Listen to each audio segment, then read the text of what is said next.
Jangan lupa subscribe channel YouTube TVRI Bengkulu, like, komen, dan nyalakan notifikasinya.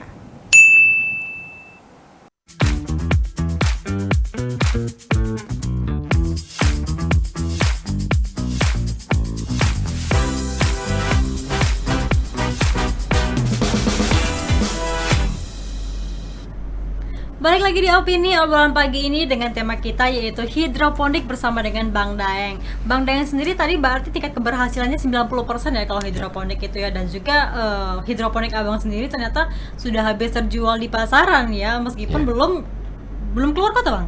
Belum Keluar kota ya, belum. masih cukup Bengkulu ya. Cukup Bengkulu, antusias masyarakatnya masih tinggi sampai dengan periode saat ini pun masih tinggi. Pernah nggak sih Bang terpikir untuk order ke luar daerah, misalnya ke kabupaten mana yang ada di provinsi Bengkulu gitu? Pengen, cuma saya belum ada link ya. Terus terang saya kalau untuk pemasaran saya terkendala pemasaran memang. Saya belum tahu link apa ya, orang-orang yang mengumpulkan ibaratnya itu untuk mengumpulkan melon ini ke siapa, kemana, saya belum tahu. Pernah gak sih Abang terpikir untuk coba hidroponik buah lainnya? Pernah, mau juga ada juga permintaan dari tanam juga semangka dong, mungkin kan pikir-pikir kan, atau cabai juga lah, ganti kapan-kapan sekali, terong gitu ya kan. Itu saya harus belajar lagi, saya bilang kan. Sementara survei saya itu tuh nggak cuma 1-2 hari, berbulan-bulan saya harus pelajari. Dalam waktu senggang saya kan, saya pelajari dulu. Oh ya, ini pelajarin kendala yang seperti ini, solusinya seperti ini, dan nggak langsung berhasil. Saya gagal sudah 3 kali, Mbak, sebenarnya. Iya, itu gagal karena apa aja tuh? Iya, gagal panen, betul-betul gagal panen, tidak bisa menjual produk satupun karena posisi kita terserang hama penyakit pada saat itu. Cuma posisinya saya yang masih pengen belajar terus, saya bilang ya sudah, saya harus cari solusi dengan permasalahan ini. Saya pelajari, ya alhamdulillah ke belakang ini setelah ini kita karena ada pengalaman itu jadi tahu kendala ini solusinya ini. Jadi mau nggak mau itu ya, pengalaman itu kan guru yang paling pengalaman berharga kan, dia bilang kan. Waktu itu apa, hama Bang ya, atau penyakit? Jamur penyakit yang paling ditakuti petani ini adalah jamur fusarium namanya. Jadi ketika tanaman sudah terserang jamur fusarium, otomatis dia dalam 1 minggu itu mati dia pasti. Meskipun cuma satu yang kena? Nyebar pasti? Dia pasti nyebar. Jadi mau nggak mau, dan sampai saat ini belum ada obatnya. Itu karena apa tuh Bang biasanya?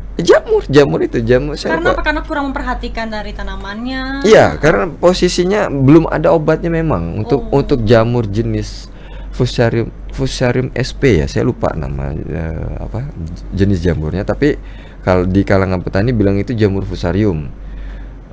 Ketika dia sudah menjangkit tanaman melon itu dalam 1 minggu pasti mati. Dia kalau sudah kena matahari pagi-pagi itu dia sudah layu tuh. Layu. Nanti sore ketika sudah nggak ada matahari lagi, segar lagi. Kayak gitu dia. Jadi kan tanaman itu kan beraktivitas karena ada mataharinya. Masaknya tanaman itu kan di daun itu kan butuh sinar matahari. Sementara daunnya layu, ya dia nggak masak dong, nggak bisa masak. Ibaratnya kan kayak gitu. Ya mati tanamannya dalam 1 minggu. Jadi kita gagal dalam 3 kali tanam, itu semua kendala saya. Tapi untuk sekarang baru-baru ini alhamdulillah enggak. Ini terakhir kena lagi, tapi alhamdulillah menjelang panen. Karena saya terus terang saya yang nggak disiplin. Seharusnya saya harus pakai yang sifatnya alami. Itu nggak saya lakukan pada saat penjadwalannya itu. Jadi Tapi alhamdulillah masih sempat panen. Benar. Terus yang kemarin itu 3 kali udah loss kita, loss. Dan itu sebelum panen ya. Sebelum panen, Sebelum panen. masih posisinya kan kita 2 bulan tuh. Oh. Kita di 30 HST, di 30 HST kena serang. Ya buahnya masih kecil-kecil banget, jadi ya udah mati semua sudah. Gagal ya akhirnya gagal. ya udah akhirnya buatlah dari awal lagi. Buat awal lagi dan kena lagi. Buat awal lagi. Oh ternyata media tanamnya harus diganti ternyata. Jadi jamurnya itu masih ada ternyata Di dalam sana, baru ya. dipelajarin juga. Itu udah saya bilang kan. Iya. Pelajaran itu datang terus akhirnya ya pengalamannya sih kita harus, karena kegagalan itu kita bangkit kan. Tapi untuk modal membuat pertanian hidroponik ini besar nggak sih bang? Bagi Ya, skala rumahan mungkin ya, karena mungkin tergantung dari- saya bilang perlu greenhouse apa tidak. Bisa untuk hidroponik ini tanpa menggunakan greenhouse bisa di perkarangan rumah pun bisa. Cuma posisinya tadi tujuannya apa dulu? Kalau untuk konsumsi pribadi, sekedar untuk merawat tanaman, costnya nggak terlalu besar karena posisinya kita harus cuma siapkan pompa air, biarkan mengalir, dan kalaupun ada hama tinggal kita semprot. Itu kalau untuk rumahan. Tapi kalau untuk yang kita bicara skala industri, memang cari keuntungan di sana ya. Modalnya Harus pakai memang greenhouse, ya. greenhouse. Saya sarankan memang untuk greenhouse karena itu tadi kita mencegah loss tadi. Kalau sudah loss itu kan berarti kan petani rugi. Jadi mau nggak mau cost yang kita keluarkan harus lebih besar lagi dong. Makanya kita harus antisipasi dengan adanya greenhouse itu. Costnya memang agak tinggi tapi kita bisa meminimalisir untuk kerugian kayak gitu. Pernah nggak sih bang ada yang datang ke abang untuk penelitian atau memang pengen belajar nih untuk menanam hidroponik itu seperti apa gitu? Kalau sayur banyak, Awal-awal kami buka itu di tahun 2019 banyak yang belajar dan akhirnya membuka sendiri. Dia bikin instalasi, bahkan kita yang buat instalasinya. Saya dulu ada juga yang saya tanya-tanya juga ke orang yang sudah penyuluh pertanian. Saya juga ada penyuluh pertanian, saya tanyakan. Dan itu memang pada saat itu belum ada komunitas. Jadi orang-orang yang sudah orang-orang yang mau membuka usaha ataupun di rumahnya sendiri dia mau bikin hidroponik di rumahnya, dia datang ke kita, Mas, apa yang dibutuhkan nih, terus nutrisinya gimana, bibitnya apa, medianya apa, ya jadi kita sampaikan aja, kita kayak gini, kita salurannya ini, teknologinya ini, diaplikasikannya ini, nutrisinya yang kita gunakan ini, ya jadi mereka belajar, mereka aplikasikan di rumah, ya alhamdulillah mereka gunakan, ya jadi amal ibadah juga. kita aja untuk orang. Dan kami pun tidak menganggap mereka itu sebagai kompetitor. Saingan, ya. Iya, bukan saingan. Jadi ya itu saya dari dulu juga sama kebetulan sama adik juga saya sampaikan juga, Dek, kalau ada orang belajar sampaikan aja, minimal itu amal kita untuk ke orang, untuk berbagi ilmu. Dia pakai, dia gunakan, dia bermanfaat dan dia menghasilkan, kita dapat pahala dari situ. Makanya saya bilang jangan pelit ilmu lah. Makanya saya paling sering dongkol tuh, saya pernah sharing sama orang juga, saya bertanya juga ya sama petani melon lah gitu kan, mau bertanya ini kayaknya agak sedikit ditutup-tutupi. Saya bilang, benar. kenapa sih? Persaingan bang ya? Saya Ada bukan, persaingan ya?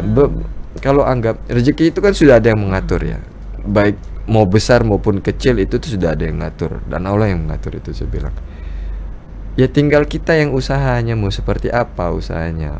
Kalaupun kita udah maksimal tapi rezeki kita rezekinya kecil, ya berarti saat ini kita cuma dikasih rezekinya ini.